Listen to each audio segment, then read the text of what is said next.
Those votes will not count because the state of Alabama has set a new primary date for August 11th.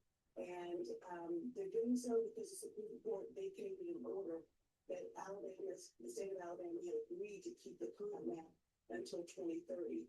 And all of that just went out the window.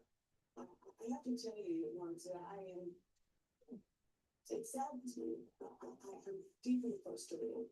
Feel helpless. But you know what? We've overcome all those obstacles. Our ancestors were met on that bridge with billy clubs, children in Birmingham, fire hoses, intimidation. But they still persisted, and we must too.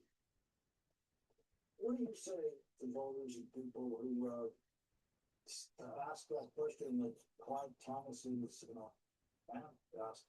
We just heard him say he's the protester there who quoted his 92-year-old aunt saying to him, "Why in the world do they hate us so much?" Well, I mean, I think the fact of the matter is that progress is elusive, and old battles have become new again. And I think that because of that, we have to do everything we can to mobilize and organize. Everyone has a role in this democracy, and those of us who are elected must legislate, which is why I think it's really important to introduce and reform the John Robert Lewis for Union's advancement. And citizens must organize and mobilize and get to the polls and vote. And many can vote like their lives depend upon it, because we know that it does. And I think it's so important that we remember what John Lewis said. He said, our fight was not a fight of one day, of 1 year, of one lifetime. Ours is a fight to the very end. And I think that grandmother, aunt, her sentiments really reflect the fact that no matter how many steps we make in progress forward, it seems to be extremist elements going to take us back. And we have to do everything we can because we're not going backwards. We're not doing that. I always know Candace Howard says she's a teacher in Selma, Alabama. Let's listen to what you have to say. We can't elect a dad for the beginning. We cannot voices to disappear. We cannot voices to be silent. We have to stand up the best life and know that we're seeing these people come in here. So stand for the exact fact that people die. They could have died without this survive. So now, today I think that I expect to survive because to stand up is just life. There's something about Selma, there's something about the spirit there of rising to this kind of moment as Selma has done in the past. Absolutely. I'm a proud daughter of Selma. I attended Selma High School, that teacher teaches now. I think it's important. The gathering on Saturday was inspirational. You know, it wasn't about a protest. It was about creating a movement, a call to action. As she said, it's important that we are make sure that we uphold the legacy, that really proud legacy of not giving in, of not giving up, of doing everything we can to fight back. And you know, it was ordinary people of Selma, ordinary young John Lewis, who was 26 years old, who achieved extraordinary social change by just standing up and doing what was right. And John's voice still is in my head. I remember John on that bridge his last time. It was in 2020, right before he passed away. And his body was real with cancer, but his voice was strong. And he said, never give up, never give in. We have to keep the faith and keep our eyes on the prize. And people come back to Selma year after year after year. And this time it was really symbolic that we began the day in church. Because it was a Black church where mass meetings were held. It was a Black church where it was a clarion call of moral clarity. So it was really important that we do that. And so I hope that people don't give up. I think that we can be mad, but we can't be deterred. Dr. Jerry, so thank you very much.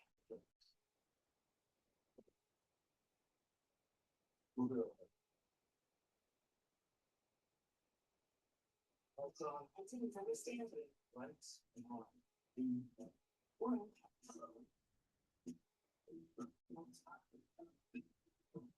what company knows so that it's on?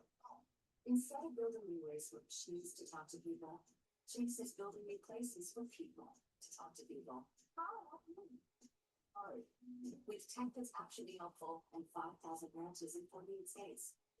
Chase, make more about that seamless. At least they like never be for free. They can get for free. That's right. State Life can come to you for free, so you can get your windshield fixed at any time and no additional. So for help us out. Go to State Life app now. Save money. Even on the October person, more days they just depression symptoms and lack of interest, moving from and will be not. I wanted to break through. Moving Braylon on antidepressant significantly reduces overall depression symptoms better than an antidepressant alone. Not for elderly with dementia-related psychosis due to increased risk of depression, report changes in behavior or suicidal thoughts to antidepressants may increase these in those under 25. Report fever, stiff muscles, or confusion, which may be life-threatening, or uncontrolled muscle movements, which may have low risk. High blood sugar may lead to pulmonary death, weight gain, or cholesterol management. Difficulty moving, uncontrolled movements, tremors, fever of feelings mood, nausea, constipation, insomnia, dizziness, increased appetite, and fatigue are common. Side effects may not appear for weeks. Braylon,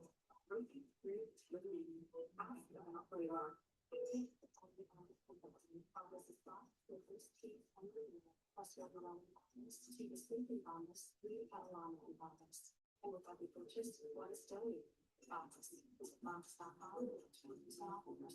Exactly. It doesn't have to change if you walk all your friends. Believe it. You're talking as if just one bill once a day for the peace for HIV and many people whether to just start a local place in your country. You're talking by HIV to help you get the undetectable and stable. Research shows that thinking HIV treatment is prescribed and getting treatment skin will detect the local case transmitting HIV through sex. Whether you're 18 or 80, it's hard to get tried and said with high. Very side effects can occur if you think about symptomatic greater life-threatening side effects if you remember from lack of acid and liver problems. Don't take the time to get into the better life more family. Tell your healthcare provider about all the medicines and supplements you take. If you think your blood speed, or actions your liver problems. If you have hepatitis B, don't stop taking it. Now talk to your healthcare providers about side effects without using caution. Tell your healthcare provider about the part. The number one prescribed HIV treatment. Believe it. Leave it. Keep talking. Spectrum Business delivers commitment with every connection across the country. So what are we solid, our connected platform enables AI-powered security, so you're in full control of the operation.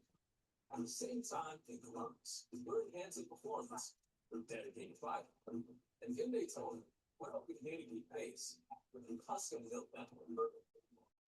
We turn service into partnership. Spectrum Business. Spectrum News is built for community. It's always that power. It's built for weather every 10 minutes. Being village local news 24/7. When you advertise with Spectrum Reach on Spectrum News, you're connecting your business with a highly engaged audience. The fastest growing local news network. So when you're ready to build for what's next, Spectrum Reach has a full suite of advertising solutions to help. Spectrum Reach, built for what's now and what's next.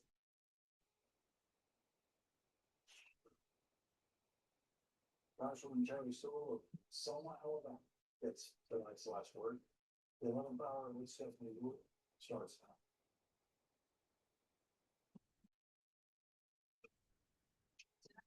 He's right for a lot.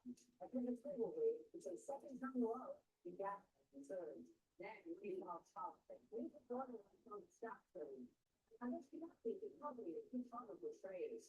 But the 140, the only dollar part is for the Trump justice department. It's just finally money to accept only a whole lot. Yes, I got it. This is the name.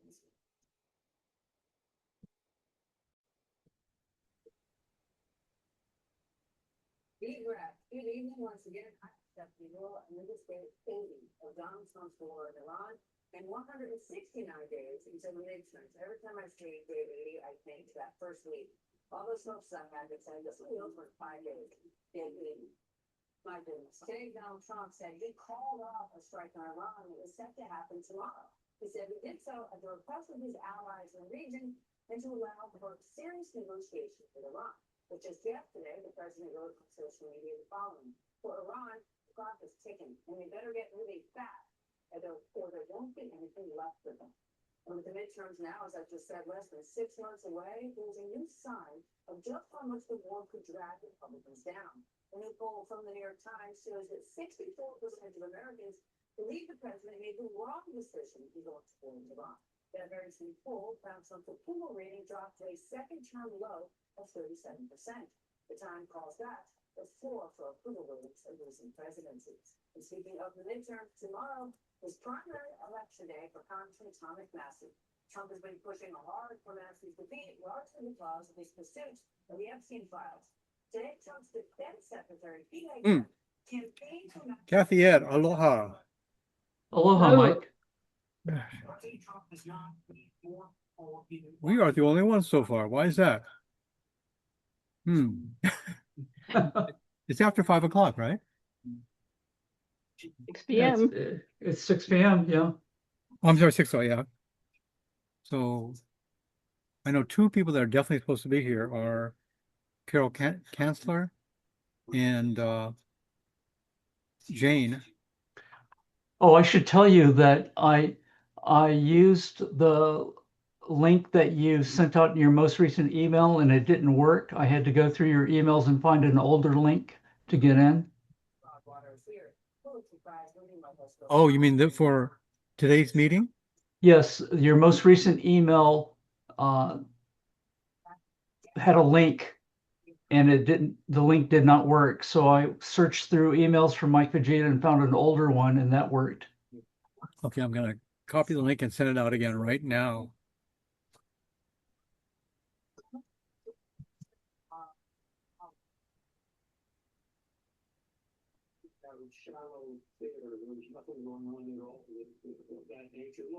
These windows are being very difficult. Okay, 2.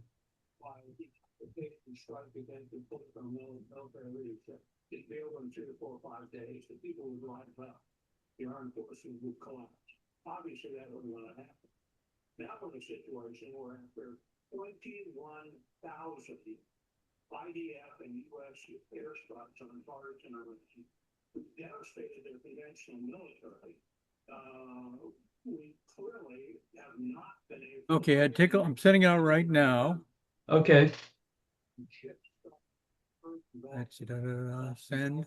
Tell me if that is the one that you have. Well, I'll log out and see if I can get back in. Okay. Yeah, I think I might have used one from an old message. So, okay. To achieve his stated major goal of taking control of Iran's nuclear weapons program. So, Kathy, we're just about at the point where we should be looking at your AI research. Okay. Okay. And the question is, does this have to be with us sitting next to each other, or can we do it by Zoom? Zoom should work. You won't see everything. I've got 2 screens and I'm usually using both of them, but I can kind of arrange it so that you can see most of what's going on. Okay. I don't know that it's good for a class. It's kind of boring. Yeah. Well, I think there might be some people that would be interested in it, right? Uh-huh. Okay. Yeah. There's a lot of just tedious making files and doing things like that you might be interested in, but I'm not sure everybody else is.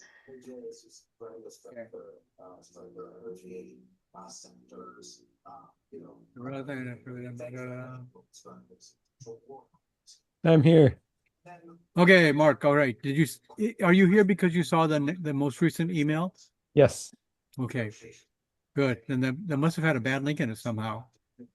I thought I did a copy and paste, but I must have copied something else in the meantime and put it into the email. I had the wrong link too, Mike. Okay. Yeah, I just went to last week's link and that worked. Yeah, I found an older email and joined that way. Okay. So yeah, a couple of people are still trying to get in right now, I think. And we're finding out whether Ed can get in with the new email I sent. Yeah, I just got in with the new one. Okay, good. So Kathy, oh, there's Carol, and I can open you guys all up, can't I? How do we do that?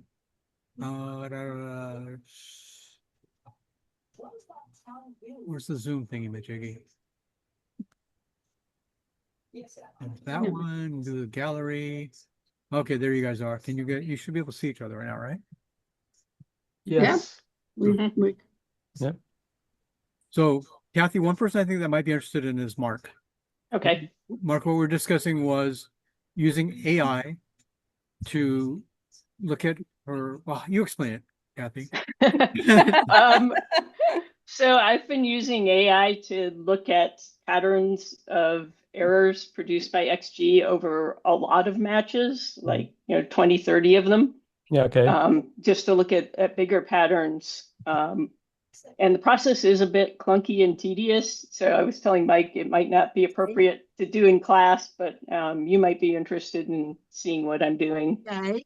There's a lot of like taking multiple files and concatenating them into one for each match that, it just Okay. takes a while to kind of work through. Yeah, I'd be interested. I mean, that's kind of what I want to know. Like, what are the patterns of my mistakes? Yeah. So if it could give some insight, yeah. Mhm. Yeah, I've gotten some interesting things out of it. A lot of it is what I expect to see, but then it's picked up a few things that I didn't realize I was doing. So Okay, good. Yeah. it's kind of helpful that way. And then, it all depends on what questions you ask it too. Right. So that's the key, the quality of the questions that you ask. Yeah. Well, here's something like so Mike, when you were telling us about the strategic visualization, and kind of when to split and when to slot, and Right. I learned that I was making tons of errors there, but they weren't the biggest errors I was making. So when I was reviewing my matches for the biggest errors, I wasn't seeing that at all. But collectively, that was like a really big source of error that Wow. maybe the AI could say, hey, you're making lots of errors in the first two moves. And Yeah, you can sort it. I have been able to tell it to sort things by different stages of the game okay, yeah. and ask questions about, where most of the errors were happening. Okay. Yeah. That sounds Okay. good. So that's exactly the sort of thing that Wilcox Analytics offered to all the students, all you guys. If you send in 20 XG analyses, he will look through it and find those types of errors, right? But when you should be playing more of an attacking game instead of he'll find that you consistently do not play an attacking game when you should be. That's the thing. Okay. So Wilcox offered that. And And Mike, when you see the output, you may be able to frame some other kinds of questions based on what it's putting out, and telling you that might be helpful. okay, good. That's why I'd like to do it together. And even if we can do it as a Zoom meeting if we're sitting next to each other also, so I can see more of it. And Yeah. the subset. So how many of you guys are familiar with Enki cards, space repetition flashcards? Yeah. I am. Yeah. Yeah. Okay, so we're gonna talk Yes, I about read about it on your the notes you sent us last week. Thank you. That was thank you. So we're going to talk about those, the strengths and weaknesses of those, and how we can't just use flashcards to improve our backgammon, but how we can make them into higher order knowledge flashcards. Okay. And then the subset of the question we might want to ask AI might apply to after using the space repetition cards, we'll have some cards inside the next group that we're going to analyze, or next one. So in other words, one that we don't quite know well, and the ones that we get wrong, we'll see again pretty soon. Okay. And if we ask AI about those problems, maybe we'll get more valid, more applicable information. Because maybe it's consistently the same kind of mistake they're making. Okay, so we can talk more about that a little bit later. Okay, so let's see. We have the working document, sharing the screen. So what do? I want to go to anything here, right? Okay.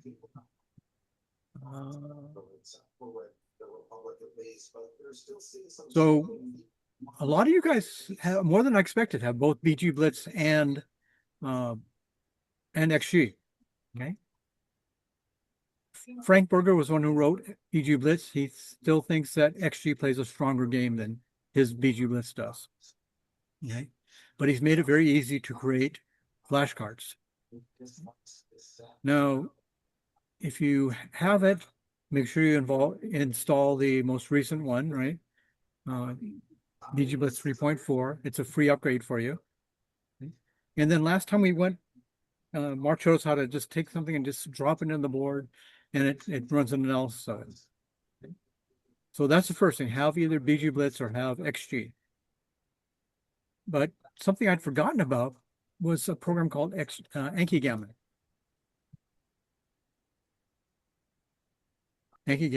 And so it's been around longer than the flashcard producing BG Blitz, but it automatically produces backgammon position or backgammon cards based on the criteria you give it.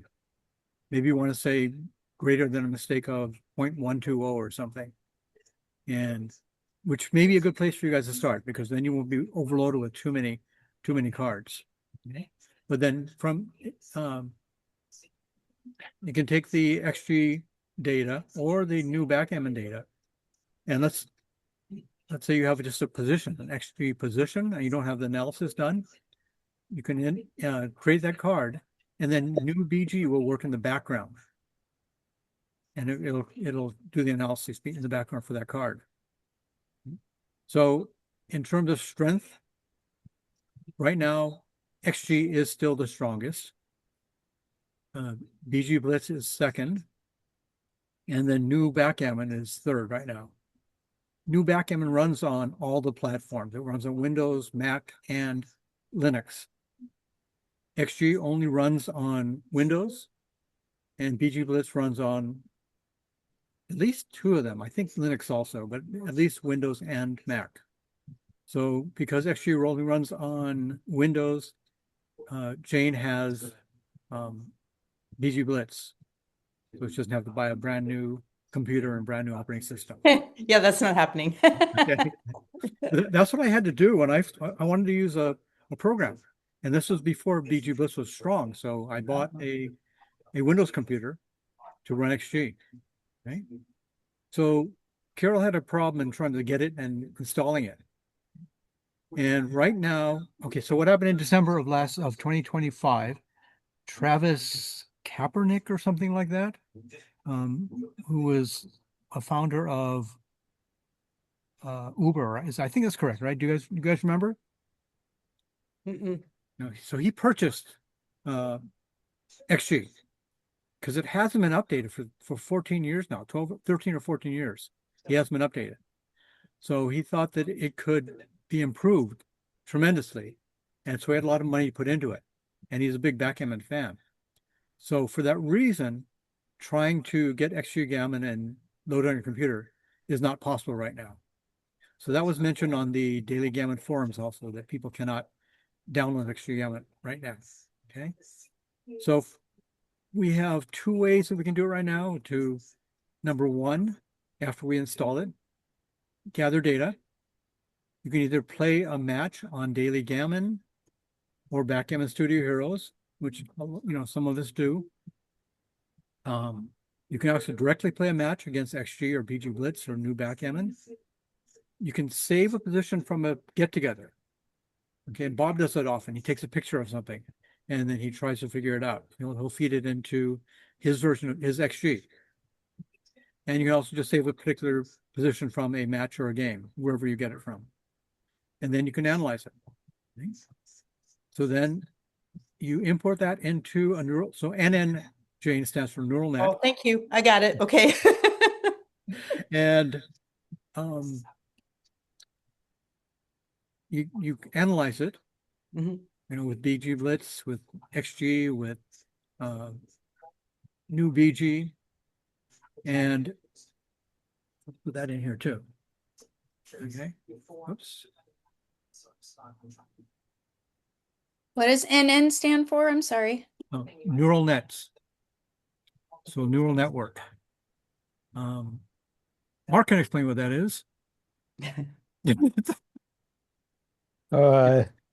It's a complicated computational model, Right. but it's basically what all the AI are based on. So.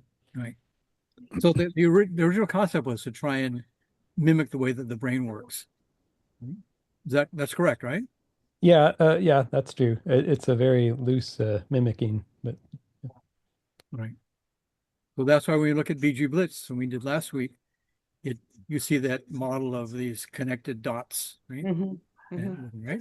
So you import it to the neural net, and neural net can analyze it for you. Then, but it won't tell you why it says this is better. Okay? So the next step is to ask an expert after you create Anki cards. Okay? So right now, all you have is me, unless you know somebody else, right? You know me, right? But you can also ask experts on different document formats, forums. So BG Online is a good one because you've got good quality responses. 2+2 is another one. Reddit is usually not that great. You get all kinds of responses, but it's pretty poor quality feedback usually. And then Facebook, you guys are gonna have to help me figure this out here, or just help me with these here, right?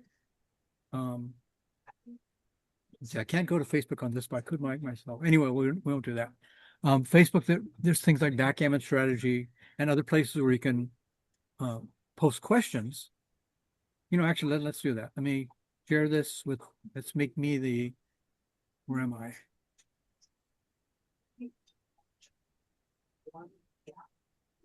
A co-host. Confirm. I'm gonna go to, maybe I can't share it. Maybe you guys cannot see it. Or I can, maybe I can share it. We'll see. Okay. I want to, I don't know how to do this. I'm trying to share the screen. That's it. Share screen. She buys up a whole bunch of stuff at a company called Thermo Fisher. Repeated purchases of Thermo Fisher. Broadcast. You guys should be able to see my iPad screen in just a second. He goes, this is Thermo Fisher. 3, why is it counting up? Okay, I don't see anything. Do you guys see the broadcast for the, no. Okay, no, we won't do that.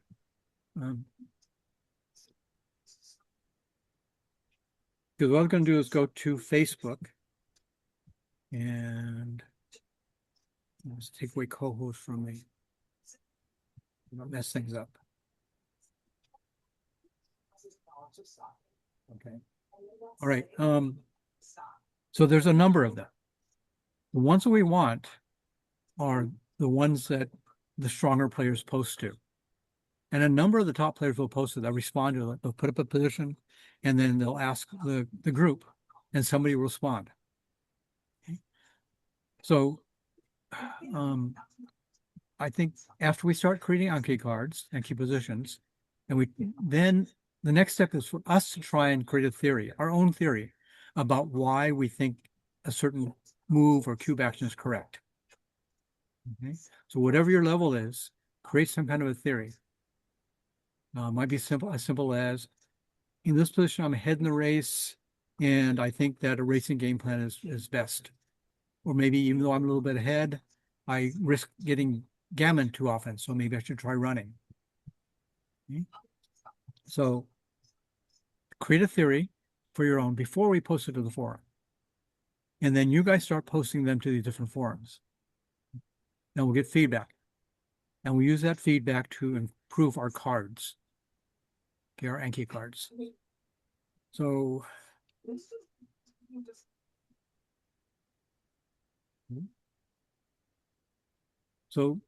backgammon strategy is just one of them, but I want you guys also to look at other forums, and I'll look at other forums too and try and find other ones that we can use. Okay. Now, flashcards.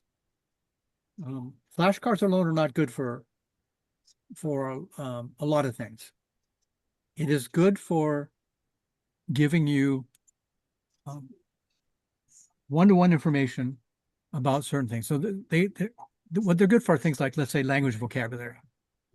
Okay?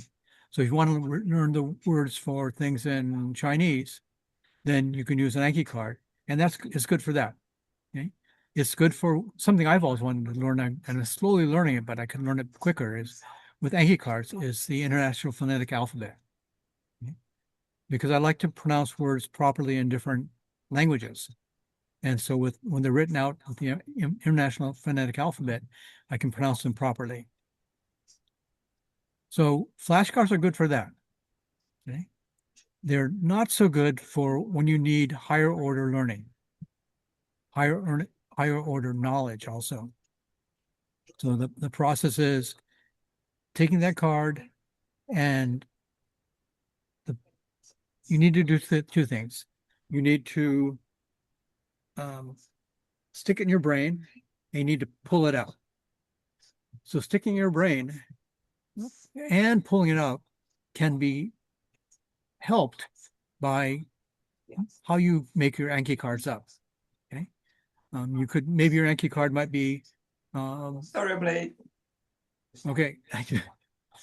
Your card might be something simple, like if you're in medical school, you want a definition of something, right? Or maybe a little harder would be, what is the purpose of the mitochondria? So that's pretty simple. But what we're trying to get out of these Anki cards is understanding concepts, principles. We want that higher order knowledge. So when we put that information in the card in the first place, the encoding part of it, it does a better job of getting into long-term memory. And then when we recall it, we can understand it better. Okay. So we're going to take that time after we create our Anki cards by figuring out how we're going to encode them. Okay. So it might be in the beginning as simple as, what is our game plan and what is our opponent's game plan? Okay. And then it'll require extensive tagging. Did I put them here somewhere? I thought I put tags there somewhere.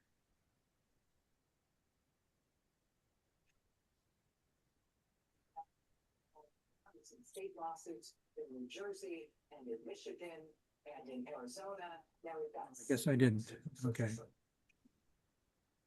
These folks a few days ago in New York City protested loudly, hoping to embarrass and exchange. Mike, there's a long list of tags at the end of it. The document that you sent out, at least. Oh, okay. So it's in the original one. We were just looking at it. BGB Learn, maybe this one here. BG Study Sessions, Summer of 2026. Okay, let's go there. It's called, the title is BG Study Sessions. Yeah, BG Study Sessions, Summer of 2026. Summer of 20. That's the name of the document.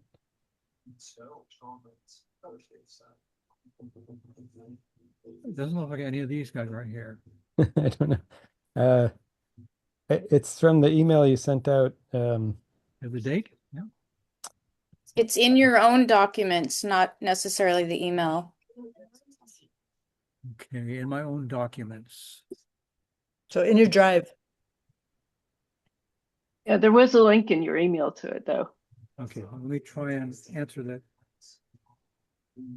Hey, Marianne, are you trying to get on? Yeah, we're in the middle of a BG study session right now. Yeah, online. Okay. Okay, I just sent out a new email with the right email link, or the Zoom link. Okay. All right. So here's one document.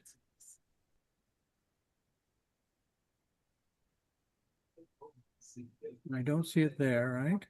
I think Mark just put the link in the chat. I did, yeah. Okay.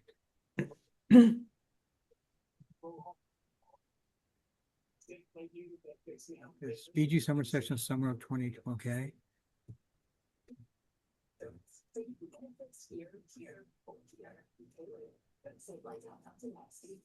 Okay, let's go down. It's not reacting right now.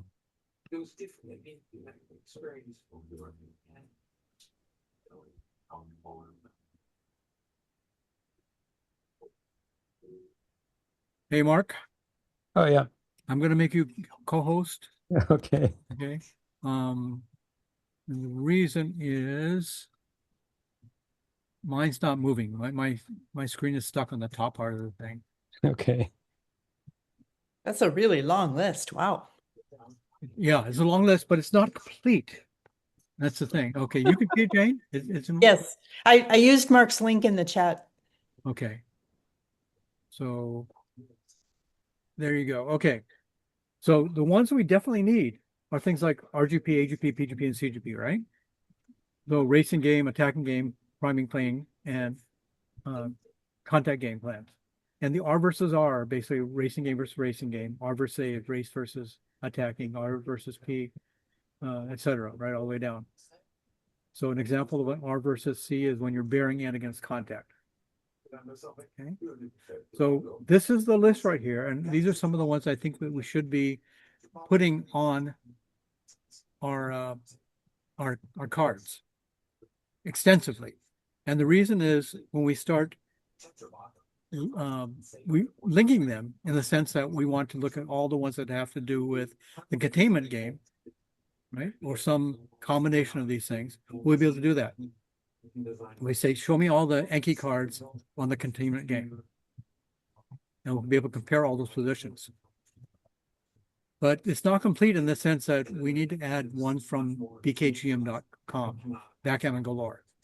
All the definitions there. We need to find some of those that will apply to our Enki cards. Okay, so. Mike, I have a quick question about tagging. Just conceptually, when you're tagging, are you tagging what you did that was the error, or are you tagging what you should have done, or both? Both and all. Okay. Okay. Because you might look at the card again and make the same mistake. Right? And you need to know why you're making that mistake. So if you put the other one that you do wrong also, you can research, like let's say one of the tags is CGP.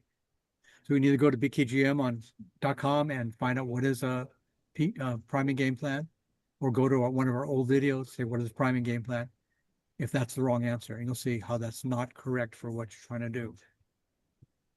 Make sense? Yeah, I was thinking more of a move like less conceptual than that, and like a really specific thing. Like if I chose to split when I should have slotted, is it more helpful to me to tag it as the split that I did, which was wrong, or the slot that I should have done, or both? Because then when I sort later, I'm going to see it for different reasons, and I'm not sure which one is, like more helpful. Or maybe I just need to see it all the time. I don't know. Okay. I think that you should do both. Okay. And because as you study, you want to compare and contrast, basically, right? Because like Kathy, I'm looking for patterns. Right. And so, one pattern would emerge with the things that I consistently do that are errors. And another pattern might emerge that consistently shows, like you were saying, maybe I don't play an attacking game often enough, or maybe I don't slot enough, or whatever. But those are different patterns, and it might be the same play, right? So, yeah, I don't know. I haven't figured out what's the best way for me to recognize the pattern, and that's what I really want to get out of it. Right. So that's not today, but that's after today. Okay. Okay. I'll wait. Right, Thank okay. you. Because yeah, that's a secret, because so I'm sorry, go ahead, Sydney. Oh, no, I have a question when you're done answering that. Go ahead. Yeah. Okay. I'm sorry if I missed this, but I know what Anki cards are when you're studying things like, I don't know, stuff in school.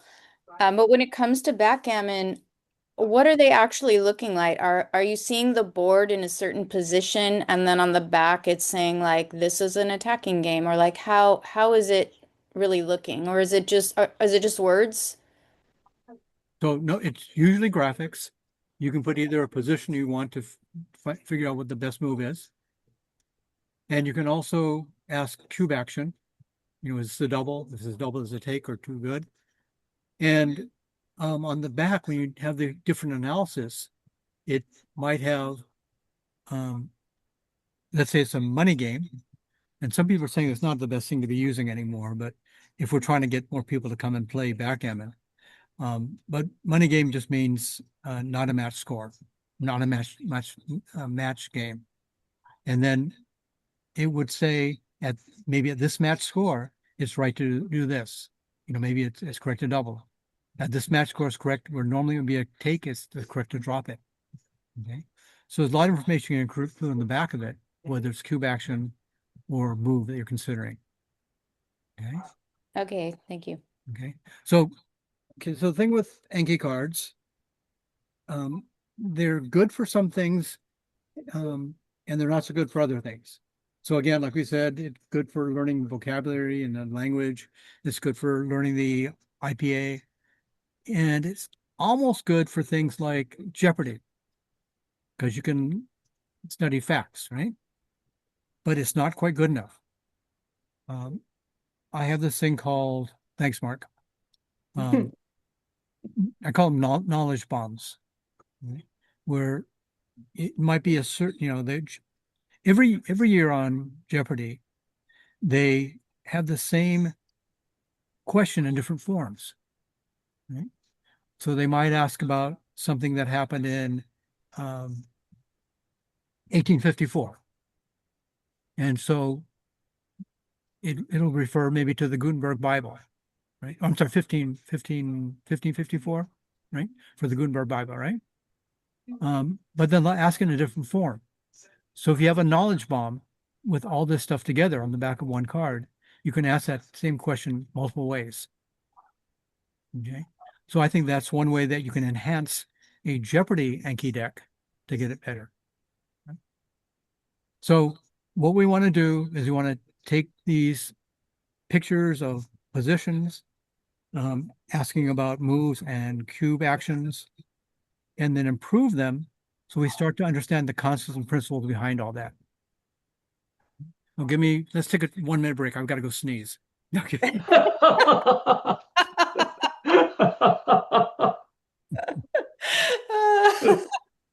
That was a first.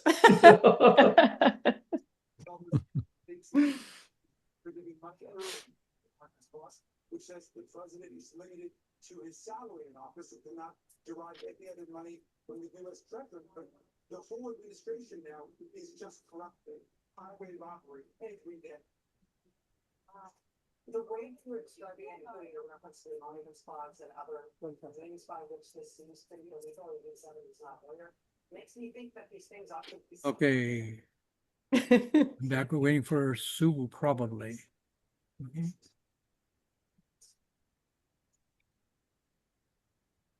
Well, it won't surprise you to learn that the Roberts Court is made extremely difficult by. So Subi said she watched the video from last week and the week before, and she was confused. She was lost. Was anybody else in that boat? I watched the one where, Kathy, you were trying to explain a lot about your database. And Mike knows I'm super visual. Without a visual, I could not follow. It was just Greek. I had no idea what you were talking about. And I don't know if that would have still been the case if I'd had the visual, but it was fine through the first half of it when it was just opening rolls. No, it was the opening rolls one. I don't know. Anyway, I had no trouble when it was opening rolls, but when you started talking about replies to opening rolls, I completely lost it. It was, yeah, I needed a visual. So I think you were talking about a bunch of different options for, you know, like in this scenario, that scenario, and then there were 3 choices for that scenario. And I was just like, oh, yeah. So yeah, we'll get to that. Okay. Okay. So space repetition. Okay. It's not the same thing as flashcard, but space repetition is one way that you can learn something, and then based upon how well you know it, it can be shown to you again. So it's repeated and repeated, repeated based upon how well you know it. So the better you know something, it'll show it to you later in the future. The poorer you know it, they'll show it more quickly. So you're reviewing cards over and over again. And what that does, I don't have a picture for this. In the beginning, you can forget very quickly. You learn something. Can you guys see my hand? Yeah. Yeah, okay. You can forget pretty quickly based on time. But if you see it again in a few days or something, or maybe sooner for the first time, it'll take a little longer to forget. But you use spaced repetition to see them again and again, eventually you'll start to flatten it out so you remember it for a longer term. So you start putting that from your working memory, which lasts maybe up to 2 minutes at most, into your long-term memory, which can last a lot longer. So that's where we're going to figure out how to get it there and also to recall it. Because Jane, you can recall it. You can do it, right? I know you can do it. So spaced repetition is just that. Learning something, and you can use something like interleave learning or testing yourself or recall. And in between the repetition, you can use a different learning method and it'll help to reinforce it. So what's good about Anki cards is they've automated the spaced repetition part. They'll show you when you need to see it, you know, the different cards. Yeah. So Justin Sung is someone who does learning videos, and he'll talk about the different systems and how good they are and how bad they are. So spaced repetition, he initially puts at the highest level and the flashcards at the bottom level. Because alone they don't do anything, right? But when you use an Anki deck that does spaced repetition with flashcards, then the flashcards be good if you have taken the time to properly encode them, to put the information in there. Okay. Okay, so is everybody at the point of having installed BG Blitz or XG? Mm-hmm. Yes. Okay. With ranks, we did last time, and we can do it again, right? We did, we took BG Blitz and we just dropped what was it, DG match or something, data gam match or some kind of match into it, right? So it can read all kinds of formats, including XG, or he integrates it easily with daily gamma. So you take that link, you can drop it in and analyze it. And then you tell it based upon whatever parameters you want to create Anki cards. Again, I'm recommending if an error is bigger than 0.120, so you just get a handful of them, maybe, hopefully just a handful of them, right? But if you put it at maybe 0.80, you might get even more, and 0.020, you get a bunch of them, which may be overwhelming. Okay. So start with maybe 0.120, or if you're getting too few, then maybe 0.080, and then create the Anki cards, then tag them, right, extensively. Put all kinds of tags on them. But you can always remove the tags if you don't like them, if it turns out they're not helpful, right? But tag them so that when we get to the point where we want to compare cards, that might cover the same kind of concept, we can search for all the cards that have a certain tag. Okay, so that'd be one of the first steps. Okay, so I can go through how to feed the match to XG, unless you guys already know how to do that. Do you guys already know how to do? Who has XG, first of all? Do you guys know how to take a data gamma match and import it to XG? Yes. Yeah, BG, please. So we won't do that, but basically all it is looking at the text file. Actually, I guess they're saying that is it dot text in when you ask it to import it to XG, or is it without an appendage? It's a dot text. It's dot text. Okay, that's what I thought. Because I just recently read an article that said there's no dot text or dot match or anything. Okay, so basically you just right click on when you're looking at, let's do this. Let me take a quick look at chat. Okay, on the YouTube channel also, Ed. Okay. Okay, so for watching past sessions, I send them out inside each of the next emails. So you can search the past emails. Or maybe you can start to create a, or if you have, I don't know if you guys tell me if you have access to that foundational backgammon.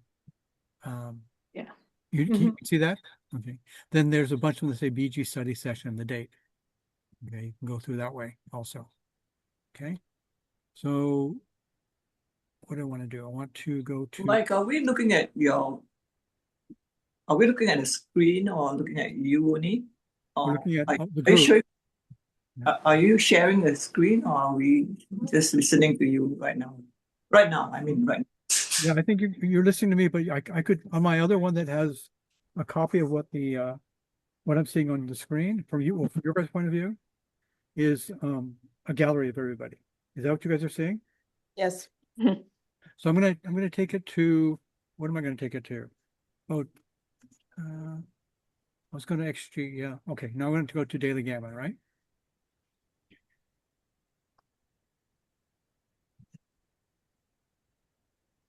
No, this is Daily Gammon. I keep a certain tag open. You can see at the very top right there. You can't see it very well though. I'm going to copy it here and put it in that document. Right at the very top for now. Okay. So this is the link that I use within Daily Gammon that tells me the finished matches in the last 5 days. Okay. And that's this tab I keep open all the time. And so I just do a refresh on this tab. And there's one new one, Boritarkan. He's from Bulgaria. So I save it to a certain folder. I do right click on it. Well, first I copy his name so I don't have to type it and make a mistake. Then I export it and save the link as, so this might be different on different browsers, but then I'm inside the Backgammon Daily Gammon folder right now. And so I'll go versus control V dot txt. And I have the match number also, which is the number that is when the match starts, it creates that number for it. Okay. And so that will give me an idea of when it was played. Okay. The higher the number, the more recent it is. So you see these other ones right here, like 2000s, 28,000 and 37,000, or no, 373,000, right? So that gives you an idea of when this one was created and if we want a newer one. So we say, okay, versus Boritarkan, and I want to save it. Need to hide this bar hiding everything. Okay, save it. Now it's saved inside the D:\Backgammon Daily Gammon file. That's one I just threw in there. Okay, Boritarkan. Is that big enough? You guys see that one? Okay. And then I go to XG. I gotta stop this. Well, I don't have. Yeah, I'll stop it. I'll do it over again. I was doing extensive analysis of a match I just played today and lost. So once again, I played better than he did, but just barely better than he did, and he was luckier and he won. Okay. And so I tried to play well in this match, even though I don't know anything about him. I tried to play well in the match against Paul Albert from San Francisco, really nice gentleman. And in that match, this match, I didn't play as well as I thought I would. I thought I was playing below 6, but it turns out in this case, what does it say here? Above 7, almost 8, right? So I didn't play as well as I thought I was doing. And I played both of these guys what I thought was closer to the way the XG would play versus another match I just played a few days ago, which was an old timer who played a really good game. So he played with some of the greats like Dennis Carlson and Nick Maffeo and Mac Ballard. And you could tell that he understood their games also. And he played pretty well. But he also had a lot of the old style ideas. So he didn't completely adapt to what XG had taught us. So I tried to play him differently. I tried to take advantage of that old style thinking, right? Because when I started teaching you guys again, I had to stop learning or stop thinking I knew what I knew. I got to stop using the knowledge from a long time ago, from 30 years ago, which isn't true anymore. Right? So that for me, it's harder than for you guys because I have to unlearn things before I learn, right? So, I would say, okay, so I knew I could say what he was going to do. And I would try to take advantage of that to break open those mistakes and to forcing them to make bigger mistakes. So it worked, right? We played 3 7-point matches and I beat him 2 out of 3 to advance in that tournament. And these were the masters, which means I don't know how you get older than some age, whatever it is, in the USBGF. Kathy and Ed, do you guys know what that is? What that age limit is in USBGF Masters? No. No, Masters is a PR cutoff. Oh, the PR cutoff. Yeah. Really? Yeah, there's 3 levels: intermediate, advanced, and Masters. So can anyone Or play? no, it's a rating cutoff, not a PR cutoff, I think. But they don't have much data on me in terms of what my rating really is. I think if they don't have a lot of data, you can pick where you want to play. Oh, okay. And then once you've played a certain number of points or whatever, then you get put in different ones depending on what your current rating is. So what's happened, especially these last few days, and has happened a lot on BG Studio Heroes when I've been playing these USBGF matches, is I'm not playing as well as I thought I was. Okay? I mean, I told you guys about one where I lost because I just completely overlooked a play. But it turns out in the XG analysis that it really wasn't a big error, a really tiny error actually, when I didn't hit, when I probably should have. But even though it was a small error, it led to me losing the match.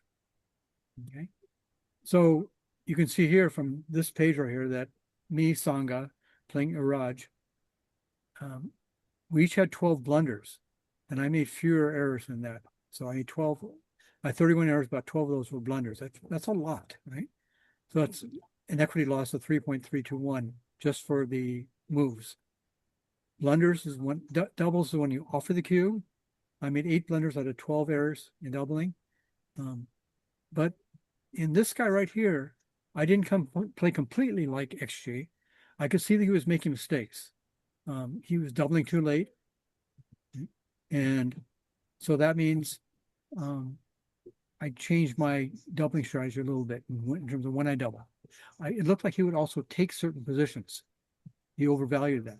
And there was the case in one of these games right here, where I knew it was a double one turn, but I thought if I improved even more, he might take a drop, which he did. Okay? And we each made a blunder in taking something we shouldn't have. Okay?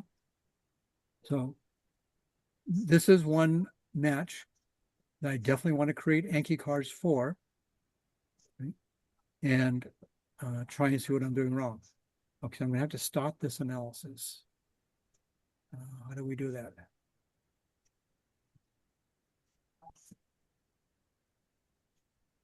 Cancel all? No. I think that did it. Okay. So we're going to import file, open, and we were looking at backgammon. Which one are we looking at here to put in here? Oh, we want daily gammon, right? The most recent match. Don't want to open it, we want to import it. This is a new. So what I do is new. I do analyze, batch analyze, okay? And then any of the matches that are on this tab right here that I haven't entered yet to be analyzed. So in this case, it was just Bodhi Tarkan. I take that from the file and I put it into XG. XG, here's the file, and I drop it in that box. Okay. And then this will take too long right now, so I'm just going to say world class and just say start. And that's all it is to start the analysis of a match on daily gammon. But Frank's BG Blitz makes it even easier. So you can do the same thing with positions that you find. Like if you guys are just playing at a get together and you find a position and you have questions about it.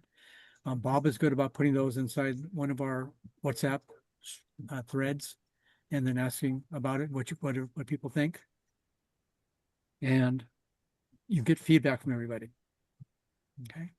So there's lots of ways you can gather data. So we're at the point where, okay, it's going to be done pretty soon, but I'm going to jump over to something else. Okay. So we'll ask different experts for their opinions. Then using spaced repetition with Anki cards, we'll study our Anki cards we've created, right? What I want to do is export this to the Anki app, and it might be called our Ollie backgammon deck. You might call it something like that. Okay.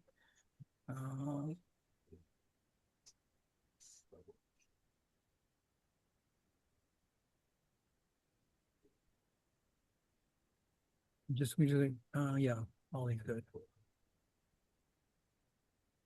Something like that. Okay.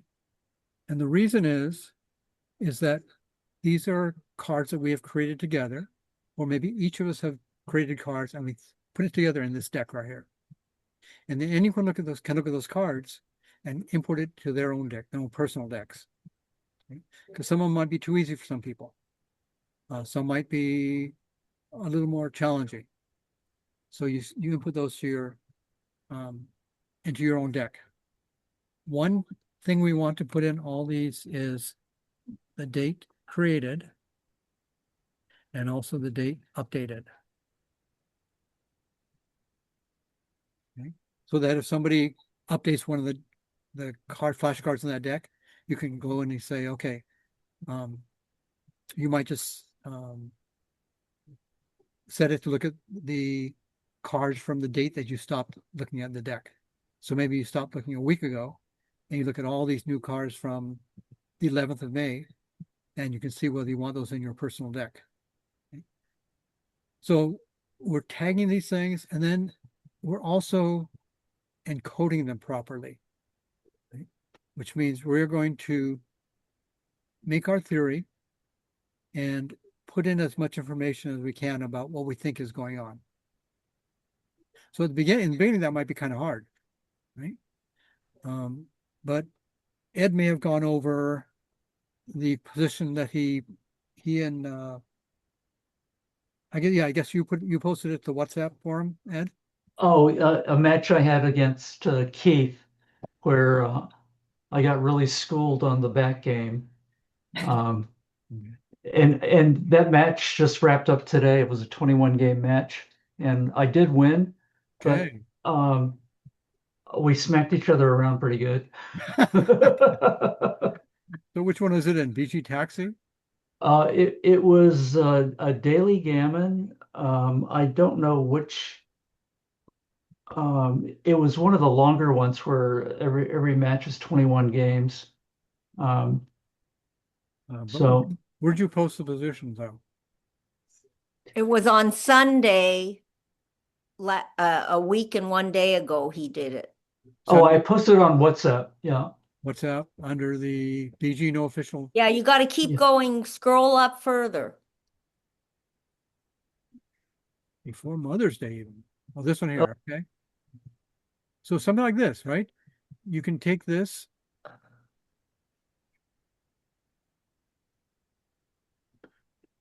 and you can put it into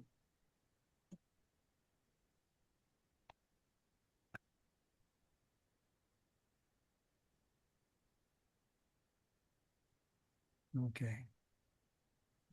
And I drag it down a little bit. There we go. You can take this position, put it in BG Blitz or XG, and you can analyze it. But if it's just finished up today, yes. Do you want to try and putting it into XG directly? I already put the whole thing in the Okay. whole match into XG. What I don't know is I haven't looked at the analysis. What I need to learn is once XG is done analyzing it, how do I export it in from XG and get it into this Anki program, Okay. which I've yet to download. So that, okay, first of all, for BG Blitz, it's not so easy to do, but it can be done.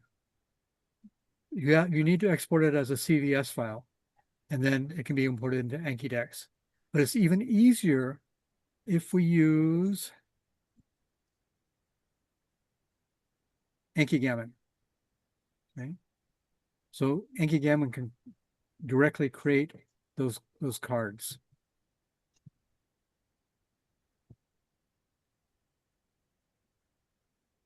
Okay. So I cannot demonstrate that today because I downloaded the files, I installed it, or I tried to install it, and Norton told me we don't recognize this one. It says we're gonna check it to make sure it's safe, and it's gonna take me about 8 hours. It's checking it right now. It's gonna take 8 hours to check it. It thinks. Okay. So, but basically, it's really easy. According to Polaris, so Ibrahima, right, who saw the post on the possibility to use BG Blitz flashcards as Anki cards. Are you aware of the AnkiGammon app? Which I was at one time, but I completely forgot about. So it automatically creates cards from imported XG files.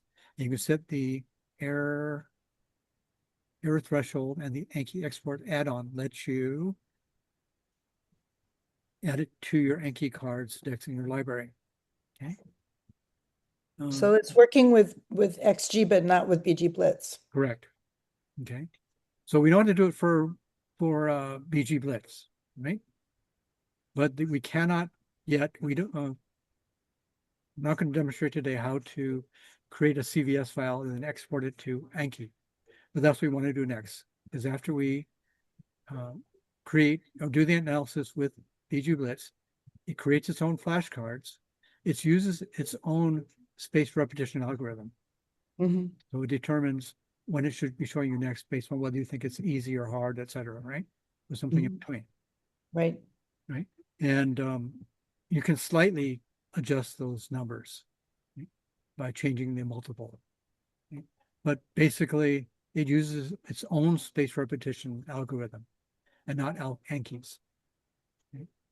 Well, in order for us to pull our cards together, and the reason we want to pull the cards together, pull as in P-O-O-L, not P-U-L-L, pull them together, is so we can see, oh, this person made these comments on this card right here, and it clears something up for me, or see it's so appropriate, right? So you can see how other people are thinking about it in different ways. Or maybe someone might have this posted to a forum, and then they'll get the feedback from different people, and they'll post that to the back of the card and say, this is what Wilcox Snelling says, and this is what Matthew Conan Greer says, etc. Right? So we will be updating the cards as we learn more about it. But again, the step that we need to make is create our own theory about it. So before we ask an expert, we have our own theory. Then we ask experts, and we create our own theory again. We may modify it, or we completely throw out that theory about, what we're trying to, what's going on in this position right here. So we're not going to learn something proper unless we have our own theories. Well, what if our theories are wrong? Then you throw it out. As you learn more, you say, I shouldn't be using the racing game plan every single time because it's not going to work. It's like building on group learning, yeah. So I'm sorry, Subu? no, I just said this is like group learning. Yeah. Like group learning, yeah, like group learning. Yeah. Right. So this thing finished the batch analysis with what he talked on. It took 1 minute 14 seconds to run it at world-class level. It says that my PR was 10.94, so not very good at all. So I try and play below 6, right? He played more poorly. He had 13.67. And okay. So from this we can use AnkiGammon and create cards directly. Okay? Let's open this one up here. Backgammon, daily gammon.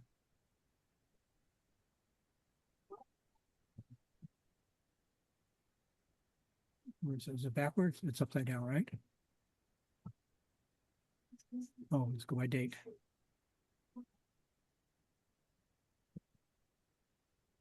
So this is a summary for the match, summary for each of the games. And since I've been using XG for a couple of years now, I've found that usually the first game I play and the last game I play, I can often play at there were 2 games. There's more than 2 games. Only 2 games. Oh, okay. I can often play at world class level because I don't have to worry as much about the cube. That isn't the case in this one right here.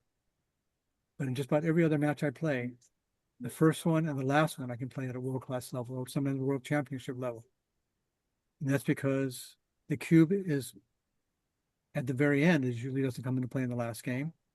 Either it's not in play at all, or somebody doubles right away, and that's it for the cube. When in the beginning, it's more like money as opposed to thinking about different match scores and how that affects the cube handling. Right? So where are we here in this? Okay, so again, just a quick recap. XG is on Windows only. BG Blitz is Mac or Windows or other operating systems, and new BG works on Windows, Mac, and Linux.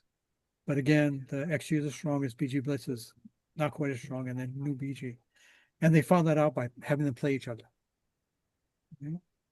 And when they compare the error rates, they might say, what does XG think the error rate should be? And this is the error rate that when BG Blitz played, that's the error rate they had. And so Frank comes up with a difference in how strong they are. Okay. Okay, so let's go back to this guy right here.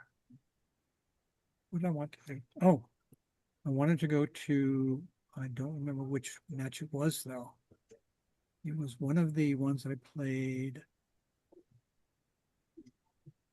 It was BGF. It was a recent one, so no. It might be this one right here. But it was the very first game. That's not it. Going back one game. This is against Paul Albert, who's retired. Okay. So 646364, 656364. Okay, I'm going to hide the layout panel. Okay, I roll 6-5. How do I play it? Easy. All right, run, right? Mm-hmm. Okay. Then he rolls 6-4 or 6-3, and he does the right thing. He splits, right? He does a major split. And then I roll 6-4. How do you play 6-4 here?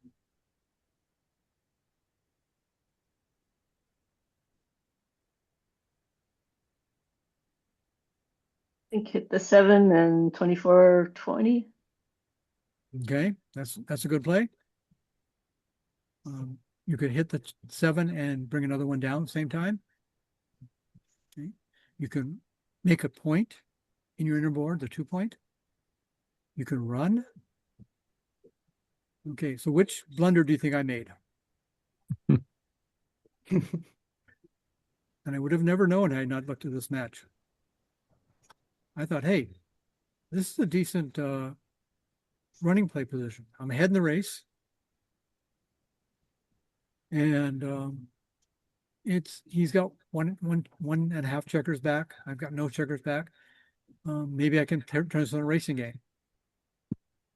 Well, it turns out that this is not so good because it's going to be hard to play this safely where I don't leave a blot. So this move right here is almost a blunder. It's just an error, but it's like 0.080 is a blunder. So it's something at 0.075. I consider that a blunder. Right? So the two that are better already than it is hitting and stepping up, which is in XG's estimation, 0.002 different. So basically the same as this right here. But the key is you have to hit the 6, which I didn't do. I made one of the top 3 plays. That's good. But it was a bad play. And it's bad conceptually too. Right? I thought, okay, we're in a game, we can make some running game, my head in the race, but I should be thinking, well, what are my chances of being able to bring this game home safely? Not so good. Right? He's not going to step up a checker from the, if he rolls a 6 after I make this play right here, he's not going to make his 18 point. He's going to leave his back checker right here. He's going to leave this checker right here so that he can go after blots I'm going to leave. Okay? So if I thought longer about it, I probably wouldn't have made this play, but we were playing fairly quickly, and I wanted to use my thinking time on plays that I might have found a little more problematic.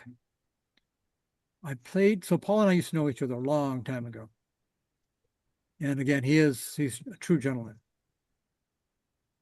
And from playing him last time, I realized he plays a lot like XG. He's been studying with XG since he's gotten back into the game. And so this time around, I tried to play more like XG, and which meant that when I wasn't sure about what to do, I would try and think more like XG and make that play. Well, I made this one too quickly. Okay. All right. So these are different links that you can look at. One way that Dirk Schliemann got good is by looking at and using Anki cards. You know that when he has a deck, where's a deck? Let's make a deck. Let's go directly to one of those things, can't we?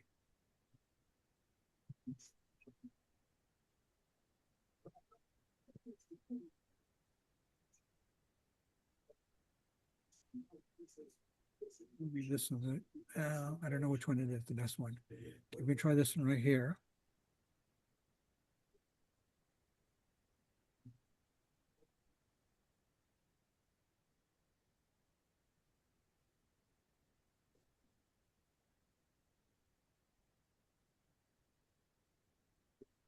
So he will have the Anki cards.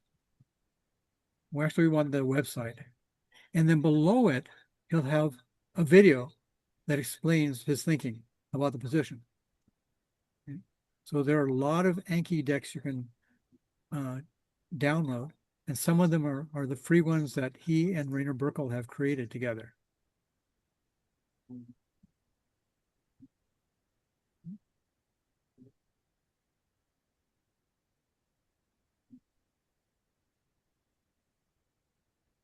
Okay, so Rainer titles his page Backgammon and Comeback, because he was another player that's out of it for a while. Dirk was out of it for 14 years. Wilcox was out of it for about the same amount of time. We didn't play and didn't travel and didn't study.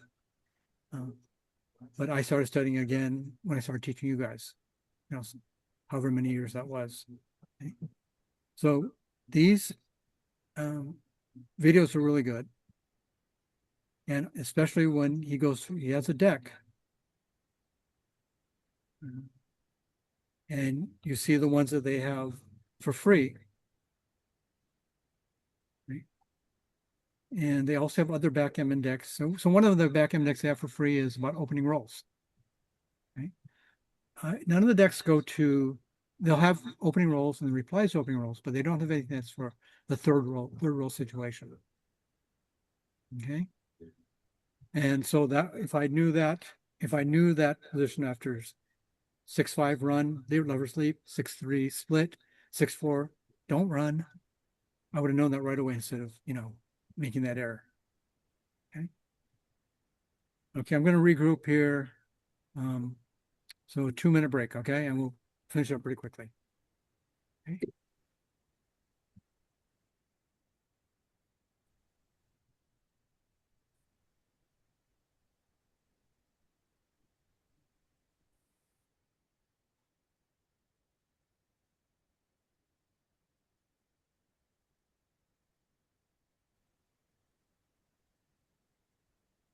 Well, while we're on a break, I want to ask you guys something. So are you actually printing these out? Are they physically like in your hand and you're going through them, or is this something you're just like going through on your phone? I'm a little bit kind of not sure on this. Yeah, Cards it's are not physical. Yeah. They're on the computer. Okay. And you can like, you'll see the scenario, and when you, well, somebody else should probably do this because I've only played with it a little bit, but I think am I right that there's always like 4 choices for you to choose from? And you choose what you think is the correct response, and then it shows you if you were correct, incorrect, and there's a lot of data. It looks just like XG. It has the whole breakdown and all of that. And then you can set, like if that was hard for you, you can ask to see it again in just a couple minutes, or you can make it a day later or 4 days later, or there's some preset times, and I think you can change those. I'm not really sure, but if it's something that you really struggled with or that you missed right away, you know, you could come back to it in that same session. It would come back around again really quickly. Or you can see it tomorrow and, you know, come back and review your deck again. But who else has used it a lot and can help? Okay. I don't, who are you asking about that, Jane? I'm sorry? Who are you asking that question to? Who addressing the question to? She was answering my question. Sydney was asking if it's a physical deck or if it's on the computer or what it is. And so I was trying to describe, I haven't done a whole lot with it, but it's on the computer, and it's, Right. you could do the same thing with a physical deck. You know, I mean, that's old style, but we used to do it all the time with making our own flashcards and then making piles when you went through them. You know, this one I missed really badly. I need to see it again. You're really missing the quickly. That's one discussion. pile. Oh, okay. You know, it was a physical pile, but it was the same concept of, you know, and then you had a stack that was to review in a day, and then there was a stack for like next week, I'll do that second again. It's exactly the same thing. It's just now it's with technology, and it used to be physical flashcards, but same concept for learning. So thank you cards has a front and a back. Yes. Whatever you want on the front of it. And you could do that with physical cards too, you know, but it's a lot more work. So you can put 2 choices, 3, 4, 5, 6, 7, 8 choices or something. Mhm. Right? And then you can put whatever you want on the back. Right. And so one of the things I want to put on the back are hyperlinks. That let's say the mistakes that you made had to do with the priming game. Or maybe that most recent match for Ed about the contact game plan and how to defend against the contact game plan, right? So you can put a link like that on there. But you can hyperlink and it'll jump directly to a video or a web page that says, this is what you should know about the contact game plan. Okay? And that's possible. You can do that on the back of an Anki card too. You can add hyperlinks like that. Okay. Okay. So the last things I wanted to cover were some of you guys have BG Blitz but haven't really used it yet. Carol, Subu, right? Cindy, did you purchase BG Blitz also? Yes, I have it, and I use it every day. Okay. And then Ed has it, but he prefers XG over it, right? Yes, correct. So do you guys know how to take a match and import it into BG Blitz? Yes, Carol? I've done it before. Okay, so You yes. you just drop it on top and it goes in there. It does, yeah. So it's really easy. Okay. So you guys are at the point where you have the latest BG Blitz, you can analyze them, and then we need to start asking experts, people who know better than me, about the position. Right? After I finished my match today in the USBGF, I ran to Mary Hickey. Do you guys know Mary Hickey? She's an old I know who she is. Okay, so she wrote the book with Marty Storr, What's Your Game Plan? Which is an excellent book. It's rigorous. They do extensive rollouts with XG, and it's well written to explain, you know, why one is better than the other. Okay, So I ran into her. She's Mama Bear on BG on all the forums. She's Mama Bear. And so we chatted for a while. But you could ask something, you could ask her, because she's also written columns for some of the different online backgammon sites. Okay? And she's a very good author. Okay? But our best bet is to post them directly to a BG forum. And we're going to leave that for you guys. I'll put some out there too. But if I put them all out there, they're going to start wondering. And so you guys get to stick them out there too, right? These different forums. And we'll find out which ones give us the best feedback. Okay. And what was the other thing? I can't remember what the other thing was I wanted to do. I should do something better. If I had slides like I usually do for lessons, I wouldn't have notes like this that are hard to follow. Okay, so I think that's basically it right now, right? Did you say you wanted to switch the time in the future, Mike? Yeah, Mondays at 3:00 in the afternoon. Mm. Okay, so I sent out an email today. I think it was today, right? Because a lot of you told me that you cannot make the dinner ones, or the people that aren't here right now can't make the dinner ones. They could make it at 3:00 in the afternoon. Okay. And other ones that I really want to be here. Yeah, because Mark and Kathy and Ed can add a lot to the conversation, right? Both times work. Mondays at 3:00 Hawaii time, or 6:00 Pacific Standard Time. And what was the other one? 6:00 on Thursday, 6 p.m. on Thursday, or 9:00 at Pacific Standard Time. Okay, so those will work with most of you guys. And if you're someone like Alan who does the cooking and makes dinner, he can only make the Monday sessions. Okay. Okay, questions? Do you think we're heading in the right direction here? Yeah, Mike, I have a question. You mentioned a couple of times this offer from Wilcox Snellings about analyzing our matches. So how do we take advantage of that? You can send me 20 games, I guess it is. 20 games. Okay. Okay. And I can forward it to him. Okay. And what he does is, how a lot of people study their errors is they'll step through a match and they'll go just to the errors. Right. Okay. And they'll look at it. And that's kind of like looking at the position in a vacuum. So instead, he goes through and looks at it move by move by move.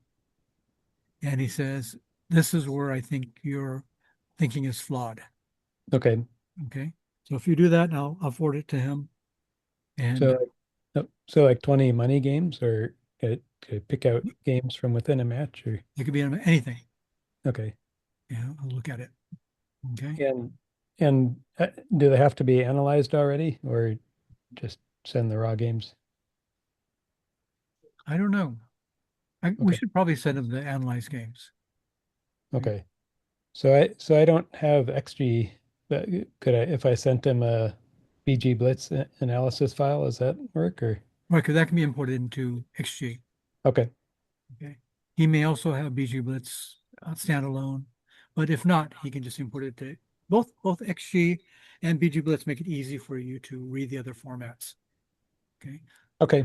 So BG Blitz also reads formats like I think it also reads SGF, the format from new BG. Okay. Okay. Okay. So yeah, Wilcox will do that for you, which is a very generous offer. Okay. And we should take advantage of that. Okay. And I think when we first made that offer, what, 2 or 3 years ago, I think it's still honored, but I didn't think my game was good enough, still getting back into the game again, that I would be able to send in the information that wasn't just harebrained plays that I made. So I think they're more considered moves than cube actions now. Okay. Okay. All right. Is that a stretch or a question? I have a comment. Did you know on Heroes they have a portion that does analyze your matches? as well? And Right. when you're done with a match or even just a friendly game, you can just automatically save that and then you can just download that into either one of the platforms you use. Yes. So that what Sydney's talking about is it's called a consultation match. And it can tell you right away what your error is and it'll be color coded. If you don't want to see red means you made a big error. And there's yellow and other ones. So it can tell you right away, it gives you feedback right away if you're playing consultation mode. But then regardless of your status, whether you have a premium membership or just a free membership, right after the match is over, you can export it. You can save it. So it'll ask you after you finish it, it'll say, you played an advanced level and you can save that match. And it'll put it inside your downloads folder. And you can input that into BG Blitz or into XG or whichever you want. Okay. So yeah, the consultation mode is good. You can't use it when you're playing a tournament match, but you can use it when you want to learn. Right? Okay. Okay. I think that's all I've got. Okay. So Thank you. practice with. So the next one is on Thursday in the evening. Practice taking your matches, putting them into XG, running an analysis, or XG or BG Blitz, running analysis, and then creating Anki cards out of that. So if you're doing it in BG Blitz, it has to stay in, for now it has to stay in BG Blitz. Okay, until we show how to convert that to CVS file and then a CVS file, then export it to Anki. And in the case of XG, creating those cards using Anki Gammon. Okay. And then once you're at that point, practice tagging them. So it's easier to tag them when you first make them rather than going back later and reviewing them and finding, oh, this should be in this one, instead of modifying the tags. But it's just helpful to put as many tags on as you can right away. A lot easier. Okay. Okay, wait, I do have one final question about that. So if I, when we start tagging the cards, since we're pooling them all together, if I tag a card as let's say I say it's a racing game, but then if somebody realizes like, no, Sydney, it's actually an attacking game, like would someone correct, correct me and then I would change it, or would they just automatically change it? How are we going to work that? So they shouldn't change what's already been written on the card, but they can add to it. So they say, oh, I don't think this is a running game, and they'll give the reasons why. And then maybe you'll come back and say, yes, you're perfectly correct, right?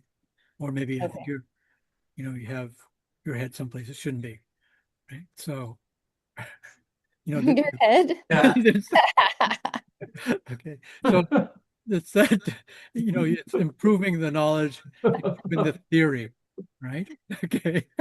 I guess I'm very visual like Jane. I think I need to see the Anki card made, and how it looks like, back and front, with the theory in it, the picture in it, in order to really sink in. Okay, so for you, it should be really easy to, you can follow the instructions on the BG Blitz website on how to import. You've got a lot of Daily Gammon matches. Take one of the recent ones that you thought you played well in, and then just drop it onto the board for BG Blitz. No, that I know. What I meant is the Anki card. So the next part is just creating Anki cards. Yeah, how would the Anki card look like? Okay, so once you create them, you'll be able to see what they look like. So we did that last time. We looked at different Anki cards we created from a deck. Okay, so BG Blitz is a standalone. Standalone, right? I mean, did I miss that? I came in late. We did that last time, right, Mark? We stepped through 5 different Anki cards. Yeah, well, that's right. Yeah. So it had the picture the last session. Yeah. Oh, okay. Okay, I didn't get to that yet. Okay, so when you get to that, you can see what the cards look like. Oh, yeah, okay. And you okay, and then I can always modify it. You want to change, then maybe you have another move that you want to add because it's the move that you would have made, and you can add that to the front, and then we get to the back, it'll explain it, and then maybe it's not included inside the rollouts or the analysis, so maybe we need to do an extensive rollout and add that so that it covers that move that you make, because maybe that move is a quadruple whopper or something, right? But you need to learn why it's a quadruple whopper, and it wouldn't be covered on the back of a card, because okay. What helped me was to go to the Anki site and get the program and then download the opening rolls, which is a free Anki set. And then just that's kind of familiar territory for me, but it was interesting to just see how the cards worked. And You mentioned that.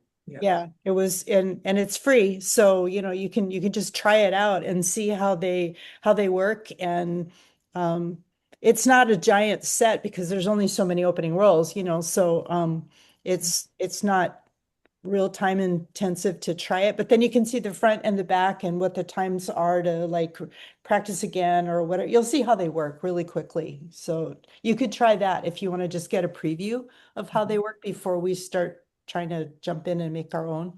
So I'm sorry, I cut you off, Jane.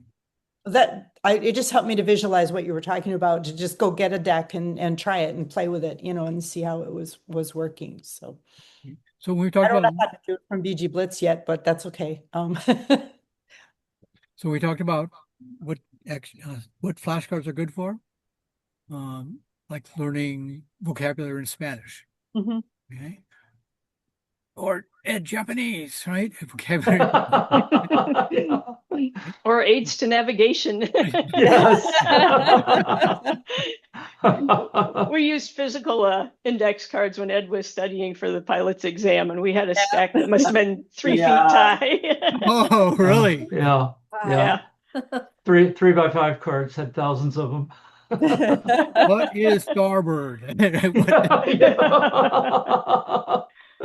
Right? Oh gosh. Oh, that's right. Then you've got all the rules of the road for that sort of piloting too, right? Right. Basically, Yeah, he had to know the characteristics of every single light in Puget Sound and every buoy. So. Oh my gosh. That's all ancient history. Yep. I have something. My bride is far too modest to ever bring this up, but if anybody knows who Roberto Litzenberger is, Kathy smacked him around in a tournament match this afternoon. There you go, Kathy. This is one you were worried I about. squeaked one out. Wait. Let me tell them something you wrote to me, right? You'll be playing with Roberto Litzenberger. And this is one of those matches where I'm just going to try and get as many points as I can. You weren't thinking. Well, if you get enough of them, you win. But I said, no, anybody can beat anybody, and you need to think about how you're going to win, how you're going to beat them. Don't just think about how many points you can score against him. So what was the final score? 13-11. Okay, close then. It was close. He outplayed me. Okay. Oh, excellent. But okay, so this is a great example, Ed. Okay. So we can learn all these facts about maybe the rules of the road or the rules of the waterway, about who has right of way. Like when a big ship comes in and they're going to cross path with a sailboat, or a sailboat's going to cross path with a motorboat, right? We can memorize each of those facts, but if we learn the principle of the vessel that has the most maneuverability has to get out of the way, right? Then that's the one principle that help you figure out all these cards. Right. So learn that principle, create that principle, and learn the one that has the best maneuverability to get out of the way. But if you have two sailboats coming together, which is like when you're racing a sailboat, that's a common situation. We had to know if we're going to come together, who's going to have the right of way. So we're sailing in Stars and Stripe one time in a race. Just Sam and myself. against all these burly men cranking the winch. We come really close and we see these guys up close, right? Cranking, and we have these little tiny winches that were, Sam's handling the mainsail and I'm handling the jib and the trim on the jib. But we have to know who has the right of way, who has to get out of the way and give way to the other person. And so if you learn the principle of, you know what it is, Ed? Oh, if you're talking about two sailboats, the downwind guys have the right of way. Right, because the guy has more maneuverability, right? Right. So you learn those principles like that, right? Because sometimes But, it matters who's going right away. let me add a corollary. There's principles and there's real life. On the open ocean, a sailboat always has a right of way over an ocean-going tanker. But the reality is, in the collision, the guys on the sailboat will die every time. But does the tanker really have more maneuverability, though? Well, it's a power-driven vessel, and it presumably a power-driven vessel has more maneuverability than a sail-driven vessel. But the reality is, a tanker would not give way, right? Same with like pedestrians, and pedestrians have the right of way, over vehicles, but lose every time if they challenge it. So. Yes. But if pedestrian is not inside a marked crosswalk, then the has right away. They still make a big red spot on the pavement. Yes. Oh God. I love it. Reality check. They died in the right. Yeah. For the DMV Anki cards, Anki card deck, on studying for the DMV, you need to put those answers on the back of these cards. I think it'll stick in people's brains better when they think big red splotch on the big red Okay, so that's what we're trying, right? We're trying to do that with our Anki cards. If we just have individual unrelated things, right, that we memorize all these different rules. Well, one part we didn't add, one embellishment was two sailboats sailing together. Also depends on who has the wind on their port side, which has the wind on the starboard side, that sort of thing too. Okay, but if we can create principles from these Anki decks, from the Anki cards, and then also cross-relate them with our tags, then maybe we can learn more by learning concepts and principles instead of just individual, well, this is what this position looks like, what's the right answer, right? But if we use strategic visualization at the beginning of a game, and we say, okay, this looks more like an attacking game plan versus a priming game plan, so we will make that attacking game plan. Or if we're against a priming game plan, we're more likely to split our back checkers because we want to make that advanced anchor, right? If we use those principles, we can more quickly come to the answers and more probably get the right answer. Okay, that's what we're trying to get to. Okay. Mike, it might be interesting to save the XG outputs that are being used to create the Anki decks and run them through AI and ask the same kinds of questions. Okay. Yes. So yeah, that's what I wanted to talk about this part here. So not only running it on the Anki cards, but first of all, before I forget, XG may change its opinion after Travis gets a hold of it and runs it maybe on a large computer with more nodes in the neural net or something, right? Or maybe deeper analysis. So XG might change its thinking. It may improve its ability to play a containment game properly. In which case that all of the game plans so it'll do an evaluation, say, don't make this play because it'll lead to a content game plan. And it says that because it doesn't play a containment game well enough. Right? So, but once it maybe improves its ability to play a containment game, which means building a prime which may be in the outfield, as opposed to building your board, which what XG thinks you should be doing right now. Once it improves that, maybe it'll change its opinion about an evaluation about previous moves, right? So if we put down the XG analysis at this point in time, it may be different a year from now. Yeah. Okay? So in terms of using AI, we can use it on the individual card. But as we use our Anki cards and we use it enough that we have, these are the next cards that are going to be coming up for us to study. And we just feed those cards directly to Anki, to AI. AI might see something like, like in my case, it might say, you're not hitting consistently enough, right? That 6-5 run, 6-3 split, 6-4, I should have hit, right? And I've made other mistakes like that, where I don't hit when I should be hitting, right? So if we feed this to the most recent, if we take the most recent set of Anki decks, Anki cards, and feed it to AI, AI might be able to give us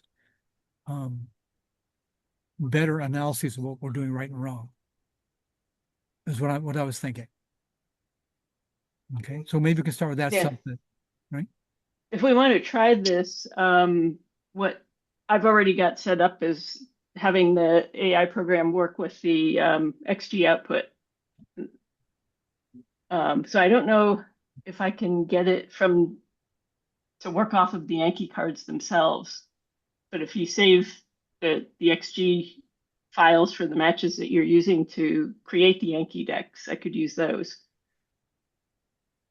Okay. Yeah, I think we can do it.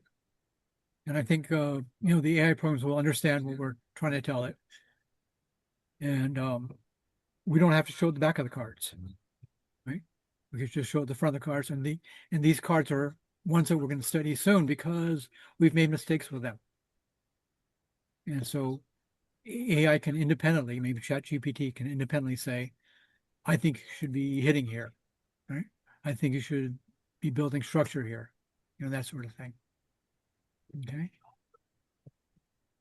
So those links that are inside the working document, I haven't updated it with more recent links. I watch at least 2 learning videos a day. And so that would change some of the stuff in there. So I kind of alluded some of them, like what are Anki cards good for and what are Anki cards bad for. Justin Sung also has one where he ranks a number of different learning systems and say these are superb or ABCDE, right? And then he has a second half to that video where if we made these changes to the learning systems, like if we improve flashcards to encode them better instead of just asking for one fact, but encode them so we're having it make us think at a higher level, then it becomes an S, a superb one. Okay, so 2 parts of that one, and I haven't linked that to the working thing yet, but I would definitely recommend a lot of his videos. And if you really want to get into the weeds, there's a Stanford professor who really likes the work that Justin does in terms of taking the research and trying to give the lay public pragmatic ways to learn. And he says, these are some of the things that gurus get wrong. And in general, he's just completely supportive of what Justin has done. But he has some minor changes that he says, you should have explained this part a little bit better, right? And so there's one video where they actually they talk to each other. They're both there on the screen and they talk about what they're talking. So the video that the Stanford professor reviews is one that Justin did at least 3 or 4 years ago. And he himself admits, were to do it over again, I would make these changes because they led to confusions among the people, right? He said that when he talked about learning something or getting a memory, putting it into short-term memory, then putting it into short-term memory, putting it into working memory, putting it into long-term memory. Short-term memory, working memory will last minutes at most. some may last only 30 seconds before. If you don't get it into into long-term memory, it won't stick. He says he would have not included the distinction between the two boxes of short-term memory and working memory. Just say, this is how it works. It goes into this one box and this other box, okay? And eventually into long-term memory. And so both of them, so that one kind of technical. That's about an hour and a half long. But if you're into that sort of thing, that's a good video to watch also. Okay. All right. I have a feeling that some of you guys watch other learning people. So are there other ones you guys would recommend or that you like? I like Michi's videos. They're just short and sweet. Oh, okay. So his is for backgammon, right? Yeah. So yes, his are good. There's a number of other ones short and sweet. So I made a list of those, like Dan Rovera's. Backgammon is beautiful. He does one position a week every Wednesday, you know, and there's some of them that are really good. Number of them that are really, really good. Right? ZZ has position of the day. He does that once a week. And I get almost every one of those wrong. Right? And Dirk Schumann has the same sort of thing too. Right? But ZZ, you have to think deeper than just what is there on the surface. And unless I'm really concentrating, I will get it wrong. Right? Okay. Anything more? No? Thank you, Mike. Okay. Thanks. Thank Thanks, you. Mike. Yeah. Thank you, Thanks. Mike. Okay. Thank Bye. you. Thank you. Welcome. We'll see you guys on Thursday at Cafe Kopi. Okay. No Sounds good. Laksa though, unfortunately. Yeah, I know. Yeah. Laksa? Well, that's the whole point. We used to go there, was to enjoy there, but it's only Fridays, Saturday and Sunday, maybe they make laksa. Mm. So Anyway. it's, Bob and I were on the search for the best laksa in town. They had another good one that's at a place that's no longer business, Straits. Too expensive, too hoity-toity. Yeah. But Is yes. it laksa and bagels? No, no. Cute. That's cute, No. Sydney. Do you know what laksa is? No. It's laksa is not bagels with salmon and cream cheese. Right? No, Laksa is what a lot of Southeast Asians call their national dish.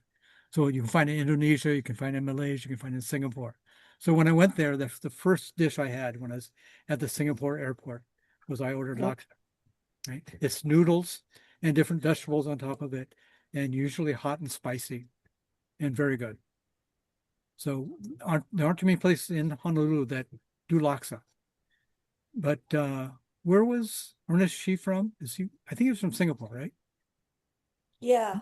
Yeah. So he taught his people how to make, or he taught some of them how to make laksa, and they serve it on Saturday, Sunday. And there's the shrimp in it too, Mike. Right. You can get shrimp or Egg. other, And noodles. Yeah, And they broth. had that too. Thanks, Jane, for remembering. It's been a while. So should we switch the meeting Friday. date from Thursday to Friday? or we can just go meet sometime at Yeah. Kopi, right? It's Okay. on the other side That of the sounds island. good. Let's do that. All right. Because they've got world-class bagel or world-class, I'm sorry, not bagels. Pastries, world-class. They have a pastry chef that used to work at Kahala, or maybe still does. And so he's top-notch bakery items. Okay. Okay. All right. Okay. All right. See All ya. right. Bye. Thank- Bye. Bye again. Bye.